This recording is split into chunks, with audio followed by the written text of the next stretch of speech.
ശംശേഖ് സ്തുതിയായിരിക്കട്ടെ. 100 വർഷം തികയാണ് ആതുര ശുശ്രൂഷ ആരംഭിച്ചിട്ട് CMC.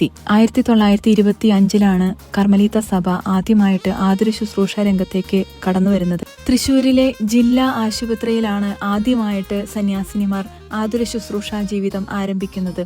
അതിനുശേഷം കൊല്ലൂർ പള്ളിയിൽ വിൻസെന്റ് പോൾ സംഘടനയുടെ നേതൃത്വത്തിൽ ക്ലിനിക്കിൽ ജോലി ചെയ്ത സന്യാസിനിമാർ ഇന്ന് ലോകത്തിന്റെ വിവിധ ഭാഗങ്ങളിൽ ആതുര ശുശ്രൂഷ നിർവഹിക്കുന്നു. അശരണർക്ക് ആശ്വാസമായി നിലകൊള്ളുന്ന ഈ ഒരു ശുശ്രൂഷ ജീവിതത്തിന്റെ 100ാം വർഷത്തിൽ സന്തോഷം എല്ലാവരെയും അറിയിക്കുകയാണ്.